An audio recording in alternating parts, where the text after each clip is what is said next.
them in the chat and I'll read them aloud if you don't want to be featured. Okay, cool. It's just an immense pleasure to be introducing Brian Christian. We met a long time ago when he was doing a public lecture at SFI, and that was a lot of fun.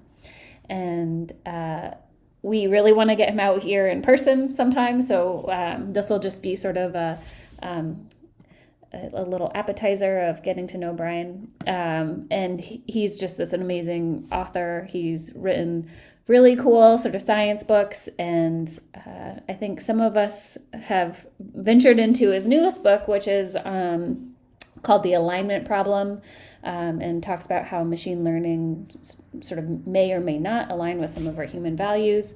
And if you haven't checked out his books before, I highly recommend them. They're a lot of fun.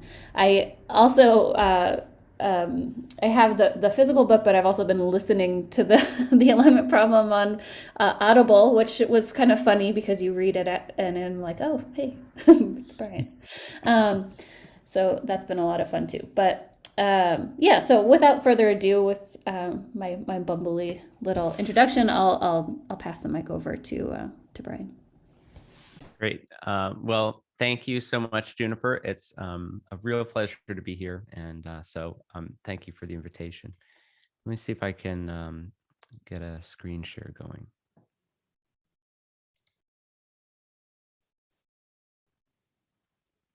Okay, that should be coming through. I'm seeing nods. Yeah. Great. So the story that I want to tell this afternoon, it really begins with these two men, Walter Pitts and Warren Mcculloch. And you may know their names from their famous 1943 paper in which they describe the activity of neurons as kind of computing these, Boolean logic. And that really lays the groundwork for what we know today as the field of neural networks, deep learning, et cetera. And when I started researching the history of machine learning, I found this great book of oral histories called Talking Nets. And one of these is from their contemporary Jerome Lettvin, who was part of that early 1940s, 50s cybernetics group in Chicago and then later at MIT. And he mentioned, as I was paging through, he mentions kind of in passing, oh yeah, well, when Walter started working with Warren, he was just a homeless teenager living on the streets of Chicago. And boy, that got my attention. And so that began this kind of really unexpected detour into the archival history of machine learning. And yeah, Walter Pitts had run away from home at the age of 15. He was just sort of living near the U of Chicago campus and just dropping into people's office hours. And Warren Mcculloch, this kind of esteemed neurologist, ended up becoming essentially his foster father. And it was in that environment that this incredible collaboration began. And so I mentioned this both because their initial idea, this kind of post-disciplinary idea, to use the word that I've learned from your website, that you could combine, a study of formal logic with thinking about how the brain worked. That, of course, sets into motion that everything that's been happening in the last decade with the deep learning revolution. But I mentioned this also as a reminder to myself and to all of us that the history of ideas is also a history of human stories. And so for me, that the origin of these ideas in the friendship and this kind of paternal relationship between these two is very touching. So to bring things a little bit closer to the present, we all know, and so I hardly have to really explain this, but just to sort of get everyone on the same page, this idea, this intuition that Warren and Walter had in the 1940s, that you could think of the activity of the brain in logical terms, in computational terms, has this famously kind of emotional roller coaster over the rest of the 20th century with many cycles of boom and bust. And it is really, I would say, in the year 2012 that this idea finally really becomes consummated into what we now know today as deep learning. And again, I think this is pretty, we're all pretty steeped in this, but just I think it bears repeating, or it bears kind of acknowledgement that, in the context of image recognition, you can see here the impact of what's called AlexNet, which was developed between 2011 and 2012, basically cut error rates in half, in the span of a single year. And then we've gone on to a cumulative set of improvements that have lowered the error rate at image classification by an order of magnitude over like 7 years. So it is really worth remembering how different the world looked even just, less than a decade ago. And today we find ourselves in a very unusual place where you can't even take a photograph with a contemporary smartphone without invoking, in the case of, iPhones 11 and after, like a dozen stage machine learning pipeline that is calculating, the exposure, the white balance, the highlights, et cetera, et cetera, et cetera, all based on what the phone thinks it's seeing and how that matches up to some set of labeled data that it has in the past. And I think it's also worth highlighting, given, this is a complex system center, this sets really weird nonlinear dynamics into play where the phone can only take good photos of things that resemble the things it's already seen. And so then as a result, like it's essentially polluting the future training data by people can only take photos that look like previous photos, but then that becomes kind of confirmation bias that those are the things that photos should look like. So this is just, the beginning of many of these kind of uncanny feedback loops that we'll talk about. At the same time, over this last 10 years, let's say, we have seen another trend that I think has been kind of less celebrated in the media, but is maybe even more impactful, which is the permeation of machine learning into like the civic decision-making infrastructure. And so as a way of thinking about that, this is the number of US states that use statistical risk assessment to do things like parole and pretrial detention. And this actually has a 100-year history, and we'll touch on a little bit of that later. But you can see it's really at the very end of the 20th century and the beginning of the 21st century that this kind of flips over. And we're now at a point where essentially every jurisdiction is using something like this. And we're now at a point where Supreme Court Chief Justice John Roberts was being interviewed at Rensselaer by University President Shirley Ann Jackson. And she asked him, can you foresee a day, sometime in the future when artificial intelligence is being used for everything from courtroom fact-finding to judicial decision-making? Can you foresee that day coming? And he says, yes, I can foresee it because it's already here. And so I think really it is the confluence of those two trends, this incredible leap forward in the actual capacity of machine learning systems with their seemingly inexorable permeation into all facets of life, not just what we normally think of as kind of tech, but in fact, the operation of the government and the way that our society itself functions at almost every level. This has left a lot of people feeling, I think, understandably concerned. And this concern is hardly new. It goes back, almost as far as machine learning itself. I really think of kind of the godfather of this set of fears as Norbert Wiener, who has this beautiful essay from 1960 called Some Moral and Technical Consequences of Automation. And he makes this analogy to the sorcerer's apprentice and says, if we use to achieve our purposes, a mechanical agency with whose operation we cannot efficiently interfere once we have started it, then we had better be quite sure that the purpose we put into the machine is the thing we really desire and not merely a colorful imitation of it. And I think this is very prescient.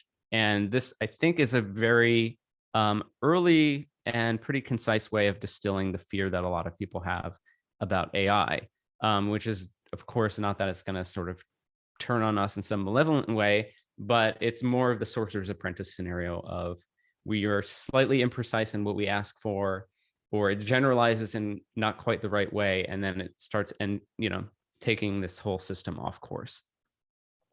And this is now known today as the alignment problem. So the story of my work on the book that ended up being called the alignment problem, for me, really began in 2016. I started seeing, on the one hand, these issues of data ethics becoming very central to the field of machine learning in a way that hadn't been the case even just 2 or 3 years earlier. And we're seeing these very highly public cases of ethical questions being brought into the public sphere around things like criminal justice and so forth. And we were also seeing the beginning of a scientific agenda around technical AI safety. So OpenAI raises their initial funding. Center for Human Compatible AI at Berkeley, which I'm affiliated with, starts. And we see kind of a first generation of PhD students matriculating that are explicitly focused on the question of safety in AI and building a scientific agenda around that. And so it felt to me like something really remarkable was happening, and that was the story that I wanted to try to tell. I wanted to figure out what was the history and where was it headed. And that began for me what turned into a 5-year research project and involved interviewing about 100 different researchers and telling their stories through the book. So obviously we only have time to highlight just a few of those, but I'd like to kind of touch on some of my favorite of those stories and draw out a few themes in particular that touch on things that are of interest to you guys, like data ethics, complex systems, and the many post-disciplinary connections that radiate from this in I think, all directions. So as a way to frame the talk or structure the talk broadly, I think it's useful to think about how machine learning systems are built, right? In their simplest terms, you have this big pile of training data, and you have some objective function, some way of operationalizing what you want the system to do. And so the alignment problem asks, broadly speaking, will the system do what you actually want, what you actually expect and intend? So we'll kind of look at each of those in turn. So starting with the training data, we mentioned that image recognition systems are everywhere from, the actual process of taking a photograph to, things that are used in law enforcement. They're part of self-driving cars, et cetera, et cetera. And so at all of these levels, it's critical to think about whether the system is in fact recognizing what it's seeing. And there are some very early and seminal horror stories here. The one that I think many people will be familiar with is web developer Jackie Alcine, who in 2015 logged into Google Photos, which had just revamped their interface using the then latest in convolutional neural networks that were kind of automatically compiling albums of your photos and giving each one a thematic caption. And it turned into this kind of ethical / PR disaster where Google had created an album of photos of him and his friend and given it the label Gorillas.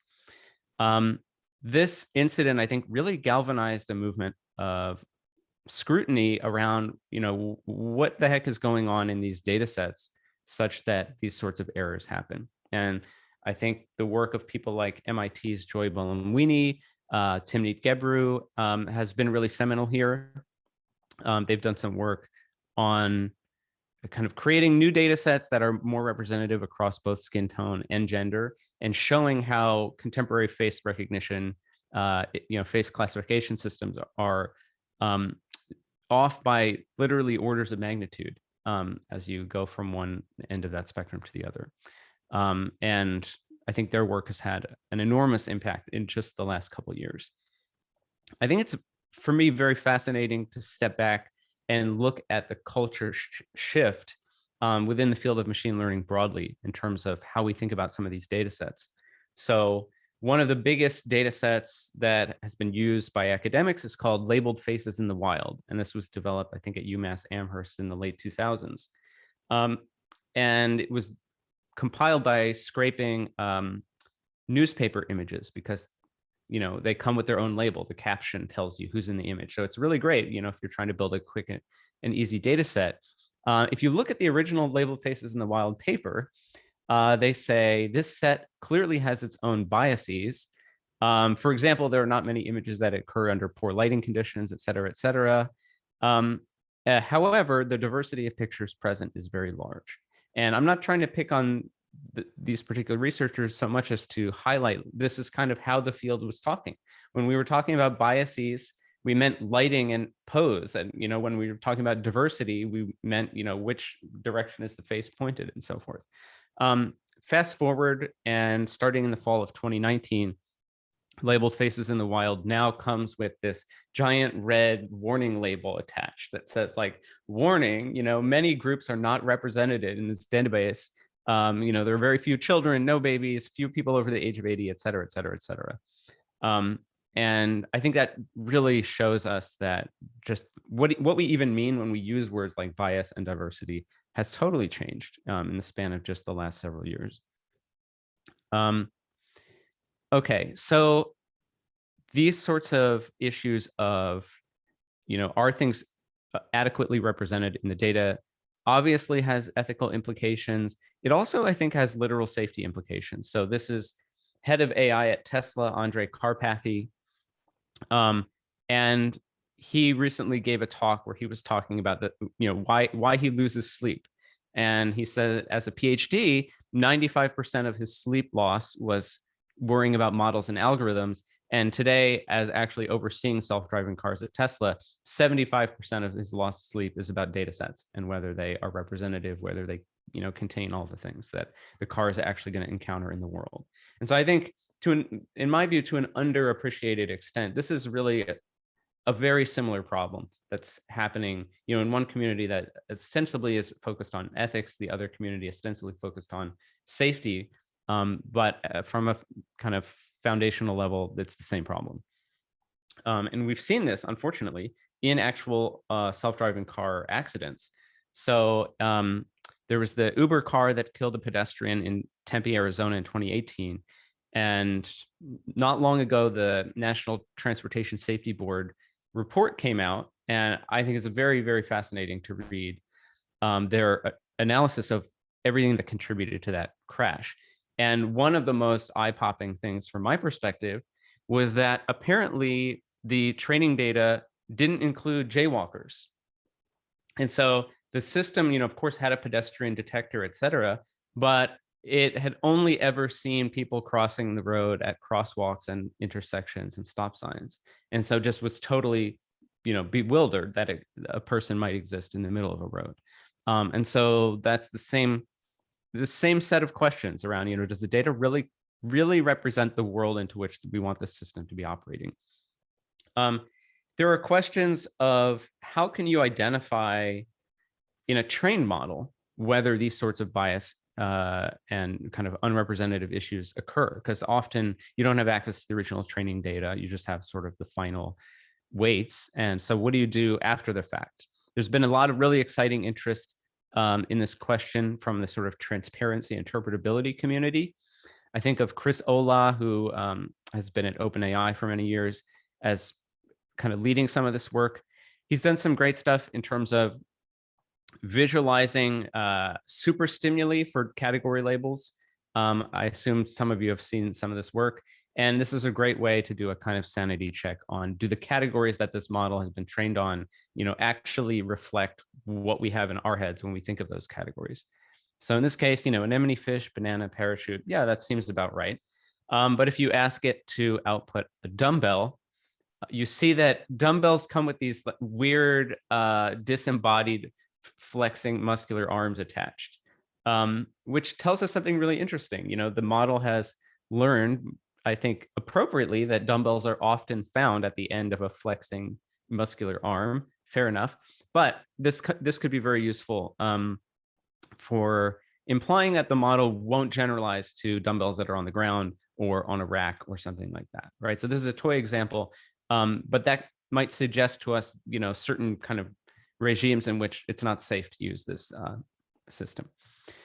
Bean Kim at Google Brain has done a lot of, I think, also great pioneering work here. She has a method called concept activation vectors that allow you to look at the actual internal activations of a model and try to ascertain which kind of high-level concepts end up being relevant in a particular classification. So, if you're trying to unpack the zebra classification and it tells you stripes are the most important concept, that seems reasonable. If you're trying to look at the doctor classification and it tells you that maleness is the third most, salient concept, well, then maybe that's an issue. And so this is something that has actually come up in some of Google's models.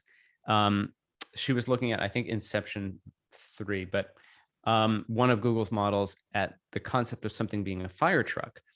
And it turned out that the color red was the single most salient contributing factor for classifying something as a fire truck. Well, that makes sense if you're in the US where fire trucks are red, or in the UK, but it doesn't work if you're in Australia where fire trucks are white and neon orange, neon yellow. So again, I think these questions of kind of, does the data set actually capture the relevant diversity? Does it actually generalize into these different environments? Can be really subtle. And so I think interpretability tools are a big part of that. Some of these questions of representativeness have not only a geographic and demographic component, but a temporal component in a way that I think is sometimes underappreciated. One of my favorite examples here comes from the computational linguistics community. There was a team in 2017 who was trying to replicate a paper from 2016, one of these kind of unsupervised natural language models. And no matter how hard they tried, they couldn't get the accuracy of the original paper. And so they thought, okay, is there a bug in our code? No, there wasn't a bug in their code. They thought, okay, well, maybe the original authors had some secret sauce that they didn't publish, they didn't tell us about. No, it wasn't that. It was simply the fact that these training corpora were being scraped off the web, and the stuff that people were talking about in 2016 was different than the stuff people were talking about in 2017. So the actual, the language itself had kind of begun to mutate in a way that was significant enough that it actually showed up in the error rate of this model. And so by 2018, the words people were using, the things people were talking about were even more different. And so the accuracy was just getting worse. I think this is a really nice reminder that, almost anything involving humans is a moving target, right? And so these systems need to be designed kind of for continuous learning rather than for this pipeline of like train, test, deploy. You see the same thing in industry. This example comes from a friend of mine who works at a tech company. I can't tell you which, but you use their products. And they had this issue with suddenly their ad revenue started tanking and they couldn't figure out what was going on. And they did this kind of, postmortem analysis on what had happened. And basically they were using the version of iOS and the version of their app that a user was using as a feature. And when a new version of iOS came out, their automatic ML system that was doing ad micro-targeting noticed that there is this thing called early adopters. And so the people who were the first ones on this new version had certain properties. They were into tech things, et cetera, et cetera. And so it starts targeting all these very tech ads at people who are using, version 14.0. But every hour and every day that the new version is out, it becomes less and less and less true that the people running that version are the early adopters. But the model doesn't know that. And so it was constantly kind of one step behind. And so these questions of, whether you're really operating in the distribution that you've been trained on can play out with, millions of dollars at stake over a span of mere hours. So I think this is really just a reminder of how subtle these problems can be. Ideally, we would want a system that was capable of knowing or intuiting when it was operating out of its training distribution and somehow flagging that, right? And this has been a problem that people in technical AI safety have been thinking about for many years, going back to the first, I think, kind of seminal paper in technical AI safety from 2016 called Concrete AI Safety Problems. This is Dario Amodei, who has led the safety team at OpenAI. And they call this problem robustness to distributional shift. How can we make sure that a system either behaves robustly or knows enough to kind of pause or flag some sort of supervisor if it's operating outside of the distribution it's been trained on. I think that's a really useful backstop. And you might have wanted Google Photos, for example, in 2015 to have something like that, which is to say like, oh, okay, this group of photos that doesn't look like anything in our training distribution, rather than just sort of throwing out our best guess, we'll just not caption that album because we don't have enough data, right? That's the kind of thing that I think would be really useful. And again, the same thing you might want in self-driving cars. So Tom Dietrich at University of Oregon has done a lot of really interesting work on what he calls the open category problem. Typically in image classification, you have this very specific task where you've created this ontology for your system in which you have n categories, and anything it could possibly see belongs into exactly one of those n categories. Never both, never none of the above, but reality is not like that. And another one of the things that we saw with the self-driving Uber was that it was trained to classify everything that it saw into either, is it a pedestrian? Is it a cyclist? And the particular person who was killed by this car was walking a bicycle across the street. And so if you look at the logs of the Uber car, it's like, oh, that's a cyclist. No, no, wait, it's clearly a bike frame. No, but their feet are on the ground. And it's changing its mind like several tens of times per second. And every time it changes its mind, it like recomputes its model of her expected future trajectory from scratch. And there are many things I think to unpack there, but one of them is that, it should perhaps recognize that its ontology is not suited to the task that it's performing. And it might be wise to determine that like your very kind of vacillation between these things is itself a reason to slow the car down. And people like Yaron Gall from Oxford have been working on ways that you can try to sort of discern the, if you will, internal ambivalence of a model by kind of randomly turning off different subsets of the neurons in the network and seeing if the categorization changes, and then using that as a way to back out a measure of the model's uncertainty. And then you can use that uncertainty to slow the car down, even if it doesn't know what it's seeing, or rather precisely because it doesn't know what it's seeing. So there's a lot of work, I think, that's happening there on all fronts.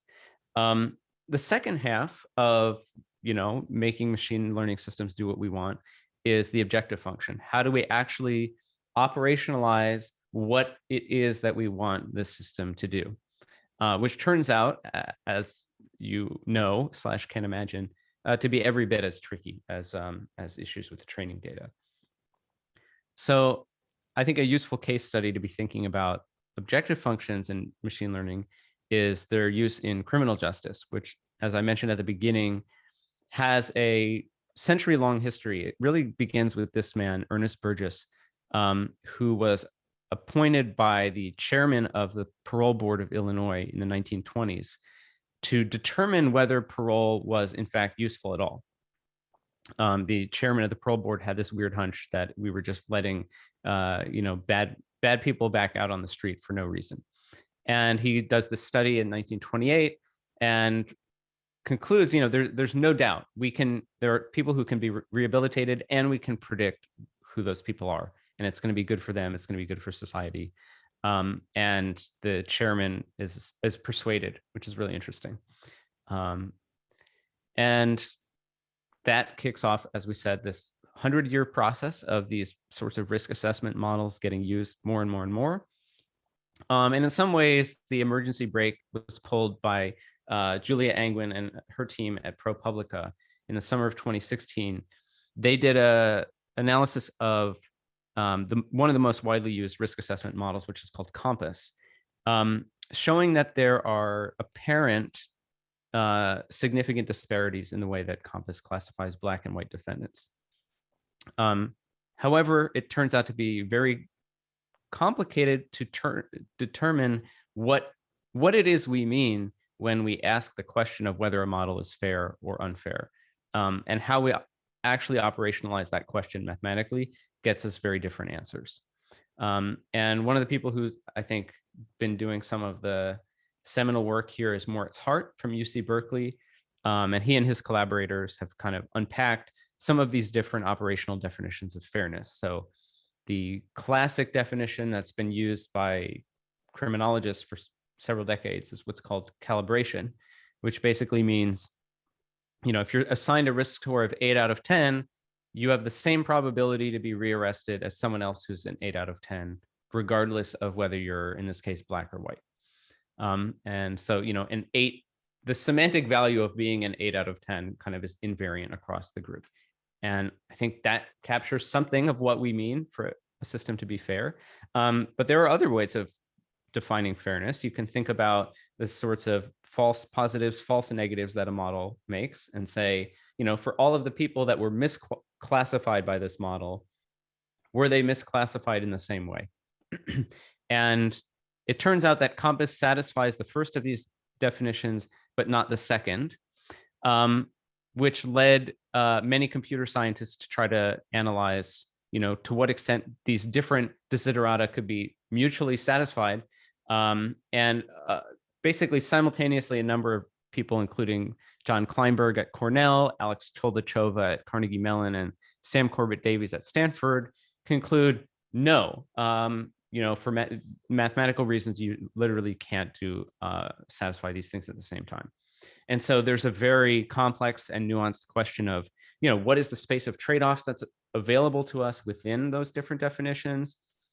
What, from a policy perspective, is the priority? And so I think there's a very interesting conversation that is happening there at the intersection of computer science and policy.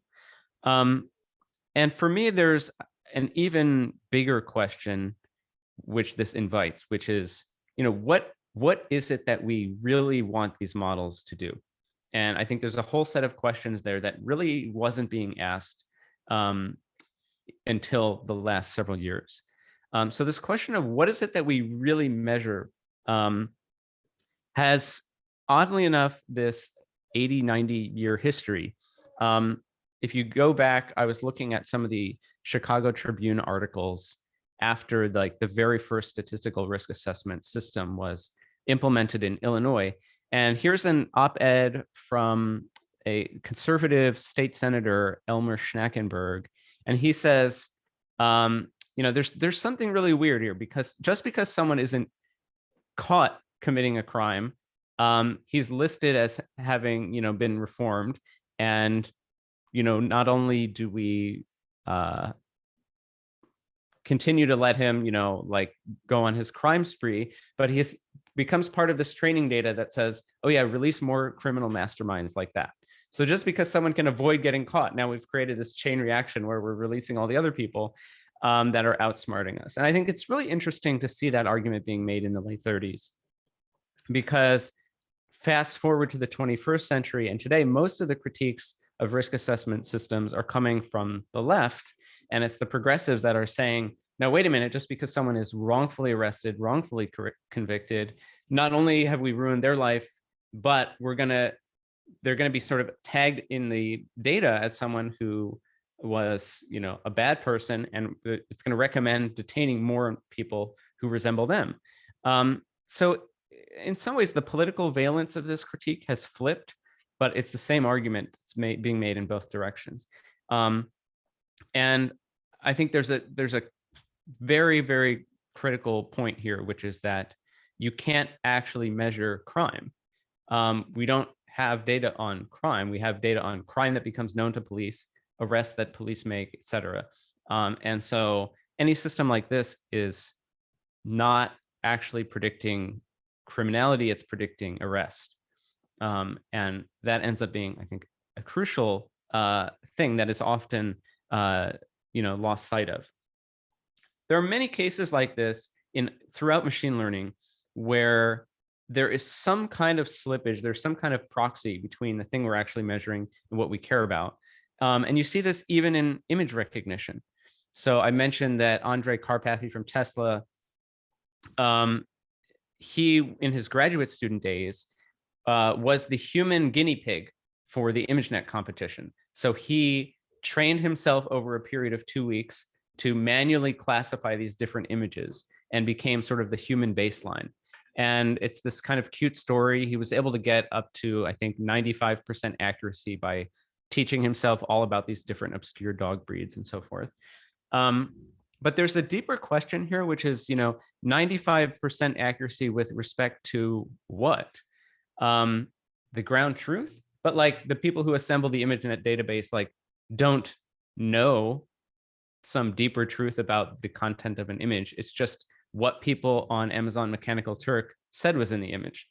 So when Andrej Karpathy gets to 95% accuracy, he's not accurate with respect to the objective truth. He's accurate with respect to the consensus of Mechanical Turkers, which is potentially a very different thing. If the average person is wrong, then the system will have no way of knowing better. Many people have pointed out that this is very problematic for certain categories. Kate Crawford from Microsoft Research, for example, discovered that the ImageNet database contains all of these very subjective categories like failure, loser, unsuccessful person.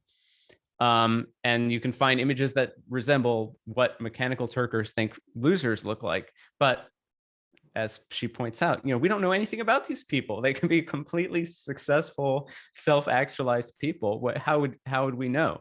And so what the heck is it that we're actually measuring here, other than just creating a kind of automated version of human stereotypes?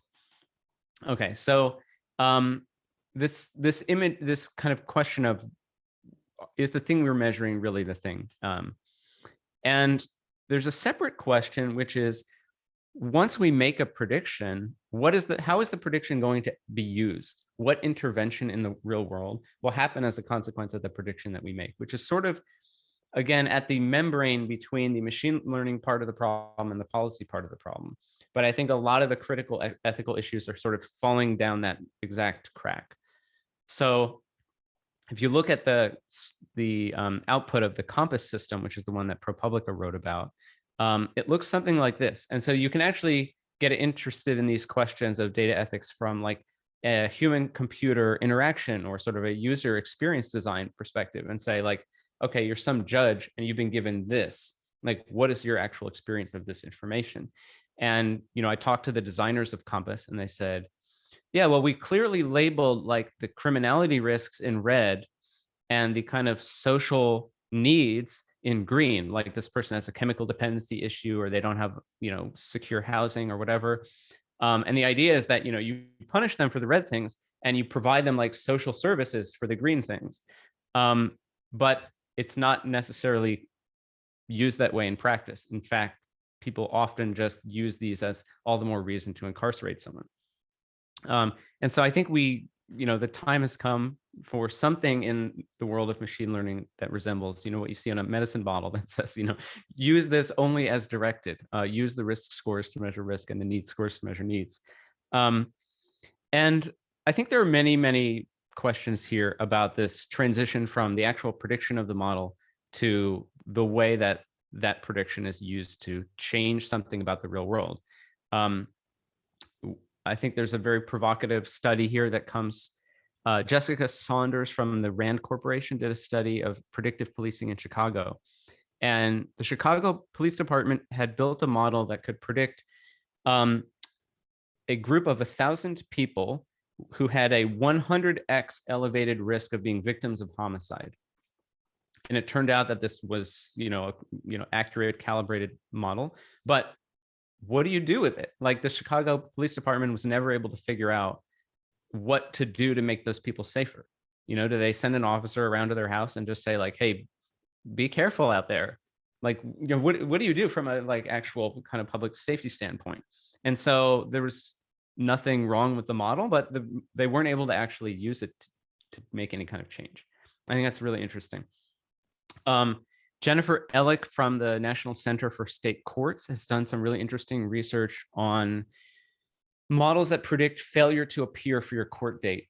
And she's shown that in many cases, simply reminding someone by text the day before their appointment that like, hey, you're expected in court for your, bail or whatever it is incredibly successful.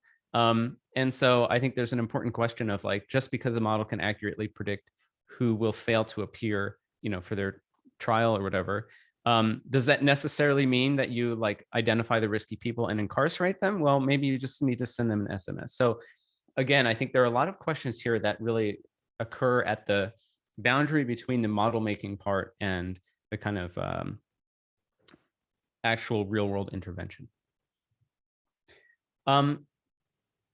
Going back to image classification, again, is this thing that's kind of deceptively seemingly simple, but actually incredibly complicated. So folks that are familiar with image classification, the classic objective function that's used for tasks like that is called cross entropy loss. And you can think about cross entropy loss as being like this big matrix of penalties. And it's like if you miscategorize an X as a Y, you get this penalty of 1 point. And the classic cross entropy loss objective function implicitly assigns an equal penalty. So if you miscategorize any X as any not X, it's the same penalty no matter what is the X and what is the Y. And yet the example from Google Photos shows us that some misclassifications are probably like not just orders of magnitude worse, but like millions of times worse. And so is there a way to rethink kind of this very taken for granted part of image classification? So people like Stuart Russell at UC Berkeley have argued that we need to treat this loss matrix itself as a machine learning problem, that we have to learn the penalties for these different category errors. And so I think there's a lot of work ongoing there. Before we wrap up, I want to turn the focus from supervised learning, which is most of what I've been talking about, to reinforcement learning, because I see that really kind of as the next frontier. Reinforcement learning, for people who aren't familiar, I assume some of you are, it's the paradigm behind these systems that play Atari games, that play Go. It's used in robotics, it's used in self-driving cars. And I think to an underappreciated extent, it's also used in consumer tech. So Facebook, starting in 2018, began using reinforcement learning to deliver their push notifications. So they had been using a supervised learning system that just made a sort of probabilistic judgment of how likely you were to interact with something, and they would push the ones that were above some threshold. But they discovered that some people don't like that, or they get overwhelmed and they turn notifications off entirely. So now Facebook uses something called deep Q networks, which is literally the same model that DeepMind used to play those Atari games. Facebook now uses that exact model to decide when to send you push notifications to maximize your like cumulative long-term engagement. So we from Facebook's perspective, we are the Atari game that they are learning how to play.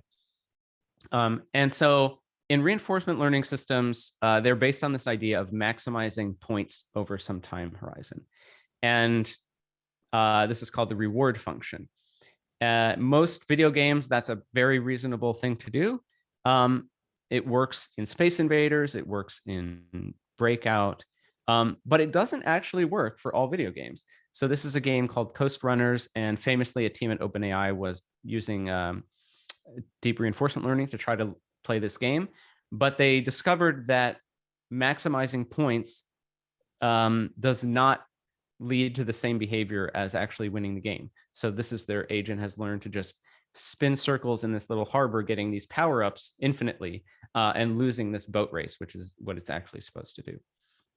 So this is the alignment problem as it manifests in reinforcement learning, is how does this numerical reward actually correspond to, or actually incentivize the behavior that you want to see from the system. There are many wonderful and scary horror stories here, and I think anyone who's done work in reinforcement learning has their own supply. One of my favorites comes from a group of Danish researchers who were building a system to ride a virtual bicycle in a virtual environment to reach some target. And so to incentivize the agent to go towards the target, they gave it points anytime it was moving towards the goal. However, they forgot a critical loophole, which is they forgot to subtract points when you're moving away from the goal. And so their agent learned that the best thing to do is just ride your bike in circles as fast as possible, because 50% of the time you're going towards the goal and you're getting points.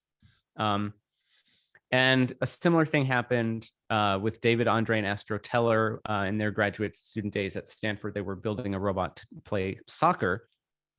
And they decided to give it this little incentive, like a 100th of a goal for taking possession of the ball, because they thought that would induce kind of the expected behavior, the expected policies for actually winning the game. But what they hadn't figured out was their robot learned to just approach the ball and vibrate its paddle as quickly as possible, just accumulating quote unquote possessions, and that this was far easier than actually learning how to play soccer. So there are many, many cases like this where it turns out to actually be extremely difficult to turn the behavior that you want into a numerical incentive. And so the kind of current frontier, I would say, is this notion that is called inverse reinforcement learning, which is that the system is going to learn the incentives itself rather than being manually programmed, because it's just far too brittle. We have evidence from cognitive science that humans are really good at this. So for example, Felix Varniken has shown that if you walk up to a cabinet holding a stack of magazines and you sort of bang into the cabinet doors like you're trying to put the magazines away, but you can't open the doors, then children as young as 18 months will kind of toddle over and open the doors for you and look at you expectantly like, yeah, is that helpful? And this is like several years before people have theory of mind. So there's something very hardwired into us that gives us this ability to infer the goals of another agent by merely observing their behavior. And so there's been a lot of really exciting work in machine learning and in robotics on this. In the interest of time, I'll kind of skim some of it, but this is useful in self-driving cars. It's useful in robotics, and you've probably seen the videos of the Stanford helicopter doing these crazy backflips, which it can do just by observing you attempting to do a backflip. It can figure out what you're trying to do and then do it better than you yourself can do it. And there's kind of a new generation of roboticists. Chelsea Finn at Stanford is one of them, trying to scale this up to, I think, some pretty impressively subtle goals, like filling a dish rack with dishes. Just by starting to do it, the robot can figure out what you're trying to do and can complete the task. For me, the most, I don't know, heartwarming or kind of encouraging study in this area comes from a collaboration between Paul Cristiano at OpenAI and Jan Leica from DeepMind. And they were thinking about, there's a lot of tasks, a lot of things that people want, which you can't necessarily demonstrate personally. But you'd know it if you saw it. And so is there some way that we can infer those sorts of goals too? The example that they used was backflipping. You can, let's say you wanted a robot to backflip. You yourself maybe can't demonstrate a backflip. You can't do it on a robot with a joystick. You can't create a numerical reward function that incentivizes backflipping because you don't know how to, what exact torques and velocities and so forth to reward. But what you can do is you can have this agent initially behaving at random and showing you pairs of video clips and asking you which of these is closer to the thing that you want to see. And then it can, behind the scenes, try to work out what it thinks you think a backflip is, and then try to start optimizing towards that. And it turns out there's no indication ahead of time that this would actually work, but it turns out that after about 900 of these comparisons, where you just say which of these two things looks more like a backflip, the program can do these beautiful gymnastic backflips. I think Zoom lowers the frame rate, but I'm seeing this very smooth animation of this beautiful backflip. And yeah, it takes just about, as I say, 900 comparisons, which sounds like a lot, but it takes about 1 hour. And 900 bits of information is not a lot of information to impart. And we are able to convey this kind of very weird, ineffable aesthetic preference that people have. And so I think this is kind of where we find ourselves at the beginning of, I think, this very long process of how do we impart, all these ideas that we have in our heads about the behavior we want to see in the world, the values we want these things to adhere to, the norms that we expect to be followed, even in cases where we can't actually articulate to each other, or certainly not in a computational language, what exactly that behavior looks like. So I think in some ways this is the key, from my perspective, this is the key scientific question for the next decade, because as these systems grow in their actual capacity, as they continue to permeate society, it becomes urgent. But I think we are sort of in the process of rising to meet that challenge. And to me, it's not just the most important, but the most exciting thing that's happening for me right now in computer science. So I want to end with one of my favorite quotes from Alan Turing, which I think kind of captures this moment that we find ourselves in. In 1952, he was doing a part of a panel on the BBC, and they were talking about machine learning. And he says, I've been doing some experiments and teaching a machine to do various things, very simple things. And a lot of intervention was needed. It was always getting the wrong idea or learning too slow. I'd have to kind of keep interfering to make it do this and that. And his co-panelist says, okay, but who was learning, Turing, you or the machine? And Turing says, well, I suppose we both were.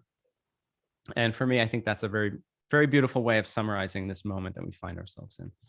So thank you very much. I welcome any questions that you might have. So thank you very much. All right. Please join me in unmuting yourself and giving the speaker a round of applause.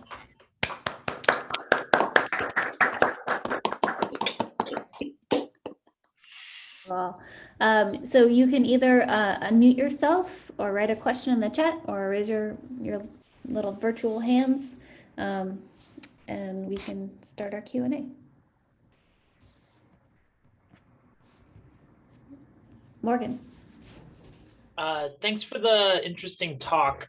I'm wondering who you think should be the sort of police against systems being deployed that have these biases baked into them. So I see this as kind of, we're at the stage where we have tons of examples of unintended biases being baked into AI systems that then reach deployment. A lot of discussion about garbage in and garbage out type of systems and the issues around that. But how do we deal with this in other areas? Well, we have institutions and norms that help defend against bad behavior when things are set up and deployed in the real world. So I'm wondering if you have any thoughts on that. I think it's a critical question. And I mean, the ethos of move fast and break things is not the ethos that we want to bring into this era. And in terms of the actual mechanisms around that, I don't know. I mean, I think there is a tremendous regulatory question of what does this actually look like? What does governance actually look like? If you think about other, people who are in sort of the existential risk side of the AI safety community often make analogies to things like bioterrorism, things like nuclear weapons. And, maybe we're just lucky that with nuclear weapons, there are very hard to obtain, elements that are sort of easily detected. If someone is enriching plutonium, we kind of know about it. But with AI, you could make a assassin drone through a combination of, a tiny explosive charge and a quad rotor and a face recognition system. What is the regulatory kind of thing? What is the plutonium that you kind of control when all of this stuff is just kind of out there? I don't have an answer to that question. I think transparency is a starting point. Knowing what these systems are optimizing for, I think, is a really useful starting point, but by no means, necessary, but by no means sufficient. So I think that's an open question for me. Peter. Yeah, I guess it's really just following on with what Morgan was saying, but just to think about people, I mean, people cheat all the time when they're given objectives and goals that are well defined. I mean, basically in every realm. And I've sort of wondered, I mean, and usually, when you see a peculiar rule in a bureaucracy or a legal system, it's because someone did something bad, like this, we sort of like duct tape it up and like, but yeah, so having some maxim or some sort of, here's the spirit of the thing. And you mentioned the Facebook one, which I think is terrible, and don't be evil, it leaves a lot of room to be pretty bad, obviously, like extremely evil is on the other side of that. But how would you implement that kind of where because I think we have basically the same problem. We have objective functions for humans, and we do terrible things. Yeah. I think that's an incredibly astute connection. Yeah, I mean, I'm very struck by, for example, I was very interested in the etymology of the word alignment as it, applies to these problems in ML. And as far as I've been able to determine, this was basically borrowed from the economics literature. You had these econ papers in the 80s and 90s talking about, like, how do you make a value aligned organization, or how do you align the incentives of the manager with the, employee, whatever. And I think that's a useful reminder that the alignment problem was a human problem first, and it'll be a human problem long after we can solve the, ostensibly technical part. If that's even possible, you're still left with the values of the people creating the system and the values of the people that are impacted by the system. Even if you can make sure that the, automated part isn't screwing up, you still have that tension between those two human incentives. So with my, pessimist hat on, it's like, this is the oldest problem of civilization. With my optimist hat on, there are like a few things that I could sort of chip away and say I feel encouraged about, because the parallel goes in both directions. It's like, we can discover things on the computer science side that are then useful for us in designing human institutions. So, I talk about in the book some of these intuitions that come on the computer science side, like essentially, as you saw with the bicycle driving in a circle, you can create these weird reward loops when you are rewarding actions of the agent. And so there's kind of this wisdom within the ML community of, you should reward states of the environment, not actions of the agent. And I muse a little bit in the book about how this can be useful in thinking about kind of corporate institution design and also parenting. So like, one of my collaborators, Tom Griffiths, had a incident in his house where his daughter was like sweeping up some dirt on the floor and put it in the trash can. And he said, "Oh, wow, you did such a great job sweeping. That was really great." And she then dumps the trash can out on the floor and starts sweeping it up again to get like double the praise, because she's sweeping even more. And so this is a case where, Tom, if Tom had thought back to his knowledge of reward shaping, he would have realized that you need to praise the cleanliness of the floor, not the act of sweeping. So we're both learning from each other. We're both learning from each other. I think that continues to apply, the Turing statement. Absolutely. Yeah. Absolutely. They're experimenting on you, the kids, right? So it's really good. Sorry. No, that's great. Yeah. So those are the things that make me hopeful, but it's a huge problem. Mm-hmm. Absolutely. Yeah. It goes both ways. Maybe we'll help ourselves. I like, that's fun. Yeah. Kristen. Yeah, thanks so much, Ryan. And building on Morgan's question, I was wondering, at the intersection of technology and policy, is there anything you would see as essential for legislation around machine learning or AI? Part of my conviction is in some ways like more meta than specific policy recommendations, which is that I think a lot of people who consider themselves kind of non-technical need to have some fluency with the actual kind of nuts and bolts of machine learning.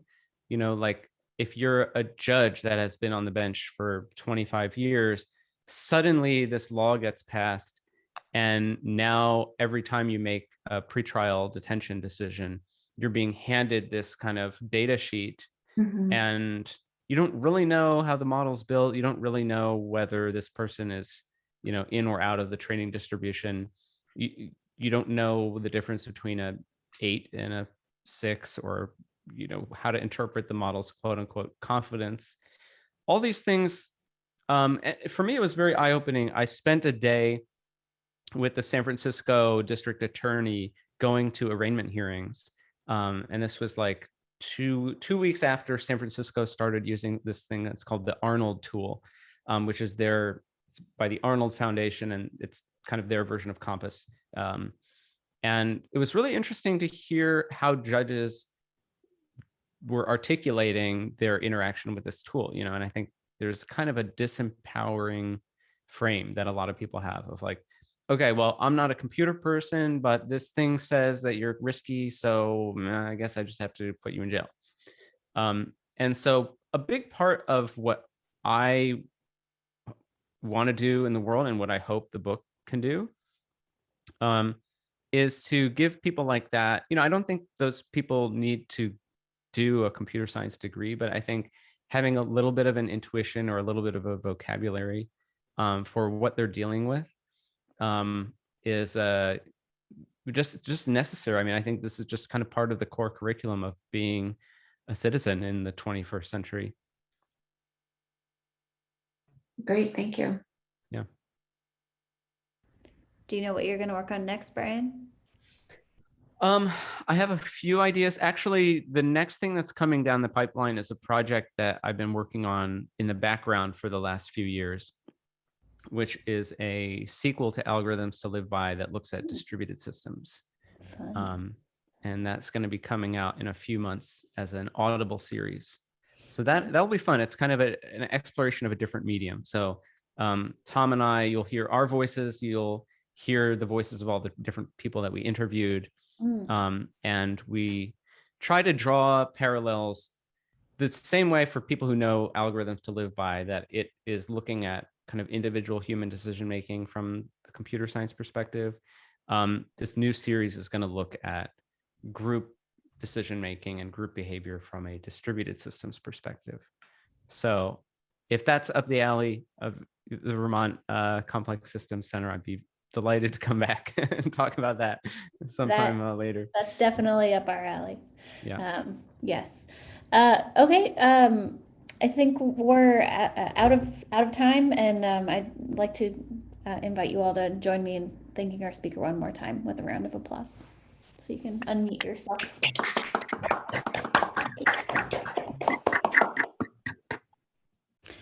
Thank you all for being in this series. We'll see you in the fall, and yeah, have a good summer. Thanks, Juniper. Yeah. Brian, that was great. Thank you. Brian, Thanks for having really me. Yeah, it's been a pleasure.